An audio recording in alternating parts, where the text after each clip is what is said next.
होते हे माहिती आहे का? नाही. तर तुलसीदास जे आहे त्यांना हनुमानजीने साक्षात दर्शन दिले ना, काही साक्षात दर्शन दिले, पण हनुमानजीच फक्त नाही तर त्यांना श्रीरामाने सुद्धा दर्शन दिले. तर तू म्हणशील आता ह्याच्यामध्ये एवढं मोठं काय? सगळे जे ऋषीमुनी आहेत, साधू संत आहेत, त्यांना कोणाला म्हणजे कोणाला ना कोणाला देवाने दर्शन दिलेच आहेत है ना. ह्याच्यामध्ये असं काय असं आहे की त्यांनी, तर महत्त्व आहे हे की तुलसीदास हा कलियुगामध्ये, म्हणजे आधीचे जे देव लोक होते, साधू संत होते, ऋषीमुनी होते, ते द्वापार युगात, त्रेता युगामध्ये त्यांना साक्षात्कार झाला असेल किंवा आपल्याला ते एवढं देव माहिती आहे की देव तेव्हा होते, तर तेव्हा त्यांचं दर्शन झालं असेल, घडलं असेल असं. पण या कलियुगामध्ये साक्षात हनुमानजीचं दर्शन होणं आणि ज्याला झालं असेल ते आहे तुलसीदास. मग आता तू म्हणशील कलियुगाचं म्हणजे मध्ये झालं म्हणजे काय?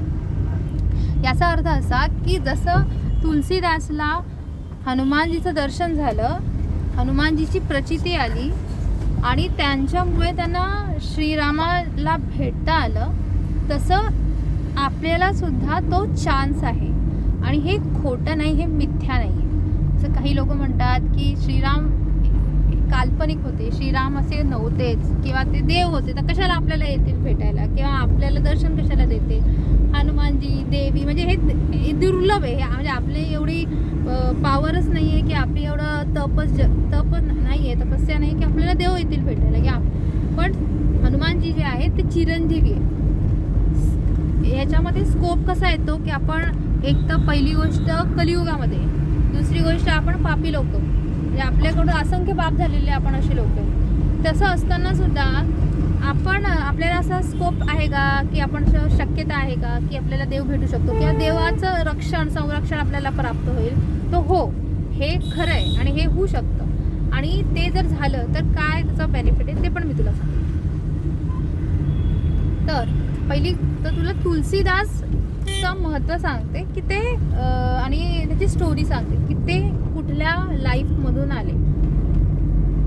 त्यांचा जो जन्म झाला तुलसीदासचा, त्यांचं लहानपणीचं नाव होतं रामबोला. तुलसीदास त्यांना नंतर मिळालं ते नाव, त्यांनी अचीव केलं ते. त्यांचं लहानपणीचं नाव होतं रामबोला. म्हणजे ते जेव्हा जन्माला आले ना, तर ते एक वेगळं व्यक्ती म्हणून आले, म्हणजे एक वेगळं विचित्रपणा घेऊन आले. ते विचित्रपणा असा की त्यांचा जन्माचा योग सगळा चुकीचा, म्हणजे म्हणतात ना हा अशुभ योग, सगळ्या अशुभ योगावरती जन्माला आलेला माणूस पोरगा होता हा रामबोला. त्याचा जन्म झाल्याबरोबर त्याच्या आईची डेथ झाली आणि मग त्या ब्राह्मणाला दाखवलं की बाबा काय असं, तर ब्राह्मणाने सांगितलं ह्या मुलाचा तुम्ही त्याग करून टाका, नाही तर हा तुमचा पूर्ण वंश हे करेल. तर त्याच्या वडिलांनी त्या लहान बाळाचा त्याग केला. लहान बाळाचा म्हणते बरं मी, लहान बाळाचा त्याग केला.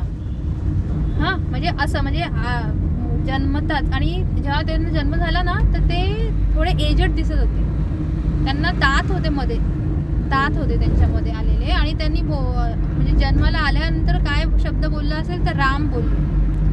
शब्द जो आहे त्यांनी राम असं बोलले. तर सगळेजण त्यांचा प्रचार झाला, रे राम बोला मुलगा, राम बोला राम. तर त्याचं नाव राम बोला पडून गेलं, असं झालं. त्याच्या वडिलांनी त्याचा त्याग केला, पण काही दिवसानंतर ते पण वारले. पण त्याचा त्याग केला तर तिची सून होती जिने त्या म्हणजे बाळाचा जन्म केलेला, तर तिला हे झालं की अरे इतक्या लहान मुलाला कसं तुम्ही त्याग देऊ शकतात. तर ती त्याला तिच्या घरी घेऊन गेली.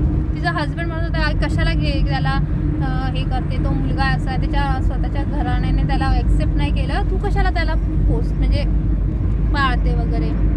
तर तिचं असं की नाही लहान आहे वगैरे. तर तिने मग त्याला 5 वर्षापर्यंत तिचं पालन पोषण केलं आणि नंतर मग ती पण वारली, म्हणजे तो अनाथच झाला. आणि नंतर मग ती वारली तर ती म्हणजे ज्या घरामध्ये ती, तर त्या घराने पण त्याला त्यागून दिलं की बाबा आता तुझ्यामुळे असं झालं तर आम्ही पण तुला काही ठेवणार नाही. तर 5 वर्षाच्या मुलाला दारोदार भटकावं लागत होतं खायला प्यायला. त्याला काय समज असते लहान मुलाला, 5 वर्षाच्या मुलाला, तर त्याला काही नव्हतं. म्हणजे इतका कठीण परिस्थितीमध्ये तो होता. तर म्हणजे अशा कंडिशनमध्ये त्याचं पालन पोषण कोणी केलं, त्याला कोणी देत पण नव्हतं खायला, तरी सगळेजण म्हणायचे अरे हा धष्टपुष्ट कसं होतं. म्हणजे एखादा पोरगा जर अनाथ असेल, आपण म्हणतो ना भिकारीचा मुलगा, ज्याला कोणी अनाथ असेल, असं रस्त्यावर फिरणार आहे, त्याला ना घर आहे ना दार आहे ना कोणी लक्ष हे करणार आहे, तरी हा मुलगा धष्टपुष्ट कसा, त्याला त्रास म्हणजे हेल्दी कसा दिसतोय हा. तर सगळ्या असं वाटायचं हा हेल्दी कसा दिसतो. तर एका बाईने काय केलं आपण की बाबा ह्याला ट्रॅक करूया की हा काय करतो पूर्ण. तर त्या बाईने ना त्याला ट्रॅक केलं की बघ बरं काय कसं असं तसं. तर तिने बघितलं की त्याला ना कोणीतरी सुंदर अशी व्यक्ती ना त्याला रोज असं जेवायला द्यायला यायची. म्हणजे त्या बाळाचं लक्षण साक्षात देवीने केलं. म्हणजे महादेव आणि पार्वती त्याच्या लक्षणामध्ये होते असं तू म्हणू शकते. तर त्याला ती जेवायला वगैरे द्यायची, तो मंदिरात जाऊन बसायचा. मग काही दिवस हे चाललं, पण मग जेव्हा तिने बघितलं म्हणजे ते सुंदर म्हणजे जी देवी होती, जी देवी आहे, त्यांनी बघितलं की अरे हिने मला बसवून घेतलं. तर त्याच्यानंतर असं कठीण झालं ना, मग देवी म्हणजे तिला पण त्या बाईला पण देवीने दर्शन दिलं. आणि मग त्या बाईमुळे कळलं की अच्छा की साक्षात देवाचं संरक्षणामध्ये तो बाळ होता. म्हणजे ते आपल्या बाळाला कसं सोडणार असं. तर नंतर मग एक कुठले तरी ब्राह्मण म्हणजे जे संत नाही म्हणता येणार, गुरु होते, जे टीचर होते, एक वैदिक टीचर होते. तर त्यांच्या स्वप्नात जाऊन किंवा त्यांना असं हे झालं की आपण या मंदिरात जाऊ. म्हणजे त्यांना देवाने एक गायडन्स दिला की ह्या मंदिरामध्ये हा मुलगा इथे बसलेला आहे. तर ते त्या मुलाला शोधत आले की अरे मला स्वप्नामध्ये असं आलं की म्हणजे स्वप्नात आलं किंवा त्यांना एक डायरेक्शन मिळालं की तुम्हाला इथे यायचं आहे आणि तुम्हाला कोणीतरी भेटणार आहे. तर मग तो मुलगा तिथे येऊन बसायचा ना पायरीवर. तर ते आले त्या मंदिरामध्ये, प्रवचन वगैरे केलं आणि जात होते, त्याला तो हा मुलगा दिसला, रामबोला. मग ते त्याला त्याच्याबरोबर म्हणजे त्याची स्टोरी वगैरे ऐकली आणि त्यांना फार असं दया आली, अरे बिचारायला असं झालं. मग ते त्याला त्याच्याबरोबर घेऊन गेले आणि त्याचं सगळं एज्युकेशन जे एक असतं ना बेसिक एज्युकेशन, ते सगळं बेसिक एज्युकेशन त्यांच्याकडे गेलं. आणि तो खूप हुशार होता. तो सगळं वेद त्याचं म्हणजे आता कलियुगामधली गोष्ट आहे बरं ही. म्हणजे ही 1600 नाही म्हणता येणार, पण 1400 अकबरच्या काळातली गोष्ट आहे. जेव्हा अकबर होता त्या काळातली गोष्ट आहे. तर मग त्याला जे पण आता आपले असतात ग्रॅमर, वेदिक ग्रॅमर, वेदाचं नॉलेज, शास्त्राचं नॉलेज, ते जे बोलायचे ते तो सगळं ग्रास्प करायचा. तर त्यांना असं वाटलं अरे हा खूप हुशार मुलगा आहे आणि ह्याचं एज्युकेशन अजून पुढे व्हायला पाहिजे. मग ते 15 वर्षाचा जेव्हा हा तुलसीदास झाला तेव्हा हे त्याला त्या टीचरकडे घेऊन गेले की चल तू माझ्याबरोबर, मी काशीला जातो. तर मग काशीला त्याला घेऊन गेले आणि मग ते त्या म्हणजे असं निमित्ताने पण मग ते त्या जे हेड टीचर होते, जे शास्त्र सांगणारे, त्यांच्याबरोबर मग ते वार्तालाप करत होते, डिस्कशन करत होते, तर्क वितर्क करत होते, शास्त्रार्थ करत होते म्हणतात. तर तो सगळं बघत होता. तर तो हा म्हणजे जो हेड टीचर होता तो म्हटला, जे प्रोफेसर म्हणता येईल आपण आपल्या भाषेमध्ये, की अरे तू एवढं बघतोय, आम्हाला एवढं ऐकून राहिलं आहे, तुला खरंच कळतंय की तू फक्त म्हणजे असं प्रिटेंड करतोय की तुला समजतंय असं. तर त्यांच्या डिस्कशनमधलं जे पण होतं ना, त्याने त्याला कसं तिथं सांगितलं, बोलून दाखवलं, अंडरस्टँड म्हणजे त्यांनी तसंच त्यांना रिपीट केलं. तो म्हटलं अरे यू आर सो गुड आणि एज्युकेटेड, म्हणजे यू आर सो शार्प. तर म्हणजे मग नंतर मग त्याला पुढचं जे एज्युकेशन आहे मग त्याला काशीमध्ये मिळालं. असं त्या मुलाचं, ज्याला अनाथ मुलगा होता, त्याला टीचर मिळाला, त्याला गुरु मिळाला आणि त्याचं पालन पोषण झालं आणि तो एक एज्युकेटेड मुलगा झाला. कोण? तुलसीदास. मग आता तुलसीदासने हनुमान चालीसा केव्हा लिहिली आणि का लिहिली? तर तो आता श्रीरामाचा हे होतं की मला श्रीरामाला भेटायचं आहे वगैरे, म्हणजे नाही अजून हे नाही. मग सगळं झालं, एज्युकेटेड झाला वगैरे, आणि तो रामकथा करायचा, खूप सुंदर कथा सांगायचा तो, असं त्याचं एक हे होतं. मग त्याने त्याची एक थोडी बनवून घेतली होती की लोक त्याला ओळखायचे वगैरे, आणि श्रीरामकथा करायचा तो वगैरे. मग लग्नाचं वय झालं त्याचं ना, लग्नाचं वय पण हे व्हायच्या आधी आहे. आता मला एक्झॅक्टली वेळ म्हणजे हे नाही माहिती की केव्हा झालं ते, की त्याने संन्यास केव्हा घेतला ते नाही माहिती मला. आणि हनुमान चालीसा त्यांनी संन्यासी झाल्यानंतर लिहिली की त्याच्या आधी लिहिली ते पण मला माहीत नाही. पण हनुमान चालीसा लिहिण्याची कथा अशी होती की ते फार असे रेनाऊंड असं हे झाले की तुलसीदास खूप छान कथा करतात आणि खूप रामभक्त आहे वगैरे वगैरे, त्याचा प्रचार झालेला. सगळेजण त्यांना ओळखायचे. आणि एक दिवस काय होतं की ती बाई ना त्याच्याकडे येते, त्याचा नमस्कार करते आणि नमस्कार करते. तर तो आशीर्वाद देतो आपला हे व्हायचा काय म्हणतात सौभाग्यवती भव. तर ती म्हणते अरे माझा हजबंड तर आत्ता गेला हां, आणि तुम्हाला असा आशीर्वाद दिला. तर तो म्हणतो मी आशीर्वाद दिला तो खरा होणार, कारण की राम म्हणजे श्रीरामाचं त्यांचं सत्व होतं. म्हणजे श्रीरामाचं सत्व एवढं हे झालं की त्याने जो आशीर्वाद दिला आणि तो म्हटलं की नाही राम तुझ्या नवऱ्याला परत आणेल. तर आणि ते खरं झालं.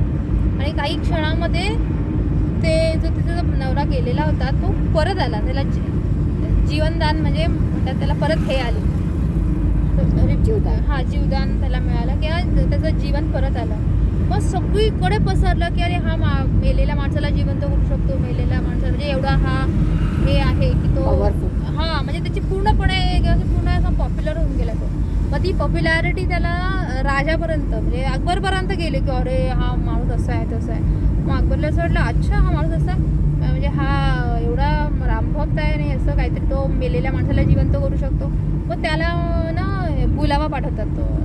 तो राजा त्याला मुघल राजा अकबर होता वाटतं, त्याला बुलावा पाठवतो की जायला बोलून आण आणि आपण बघू त्याचा खरंच आहे का, त्याचं खरंच आहे का, तो खरंच मेलेल्या माणसाला जिवंत करू शकतो का. मग त्याला बोलवतात. तो म्हणतो की नाही मला तर काही भेटायचं नाही आहे राजाला, मी जर त्या साईडला कधी आलो तर मी येईल तुम्हाला भेटायला. असं त्याने त्या ह्यानं रिटर्न पाठवून दिलं. तो गेला नाही. तर राजाला एवढा रागला अच्छा म्हणजे मी बोलवल्यानंतर पण म्हणजे ते मुघल जे सैनिक होते ते पण त्याची उद्धटपणे नंतर बोलायला लागले की अच्छा तू काय म्हणजे हे करतो का, तुला आम्ही आदेश दिले असं तू.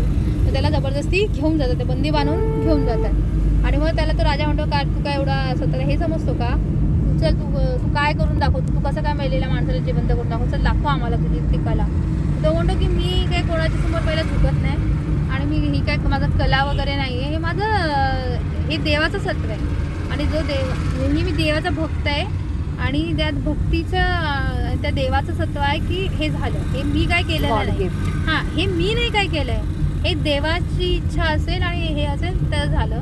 आणि मी तर रामाचा सेवक आहे आणि हनुमानाचा सेवक आहे. मग तो म्हणतो अच्छा तू रामाचं एवढं हे करतो, दाखव तुझ्या देवाला बोलव चल. मग तो म्हणतो मी तुला आता बंदी बनवतो आणि जेलमध्ये टाकतो, तुझ्या देवाला बोलव आणि तू स्वतःला सोडवून घे. तो म्हणतो की असं आता स्टोरीजमध्ये असं दाखवतात की तो म्हणतो की या एवढ्याशा गोष्टीसाठी मला श्रीरामाला बोलवायची गरज नाही आहे, हनुमानजीच तुझं सगळं म्हणजे हनुमानजीच ह्या गोष्टीला निपटून घेतील असं. मग त्याने असं एका कथामध्ये लिहिलंय की त्याने 40 दिवस तो जेलमध्ये होता. मुघल राजाने 40 दिवस त्याला जेलमध्ये टाकलं आणि त्याने हनुमान चालीसा लिहिली जेलमध्ये राहून तुलसीदासने. आणि 40व्या दिवशी जेव्हा ही हनुमान चालीसा संपली त्याच्यानंतर एवढे माकडं आले पूर्ण माकडांची अशी फौज आली. आणि ते जो पण हे होता ना सगळीकडे असा म्हणजे नाच धूस हे ते आणि पूर्ण तो प्रदेश होता तर पूर्ण तो सिटी होती त्या पूर्ण सिटीला त्या माकडाने भरून टाकलं आणि सगळे लोक घाबरायला लागले हे काय झालं वगैरे वगैरे. तर त्या राजाला हे सांगितलं जो असं ना फकीर बिकीर की तुझ्याकडून काहीतरी अपमान झालेला हे असं साधं सुद्धा दिसत नाही आहे. मग त्याला तो म्हटलं अरे हो मी एका संताला डांबून ठेवलेलं आहे. मग म्हटलं की तू ना त्याचं हे केलेलं आहे ना म्हणून हे म्हणजे आसमानी आहे हे काहीतरी असं विचित्र आहे हे साधं सुद्धा नाही. मग तो जाऊन त्याला सोडवतो आणि जसा तू त्याला मुक्त करतो तुलसीदासला तसे सगळे माकडं निघून जातात, सगळे माकडं सिटीला खाली करतात. मग तेव्हा त्याला त्याचं सत्व कळतं की नाही. मग त्याच्यानंतर राजाने असं हे केलं की जो सुद्धा देवाचं करेल ना देवाचं करत असेल त्या माणसाला कधी आम्ही धक्का नाही लावला. ही अकबरची नीती होती.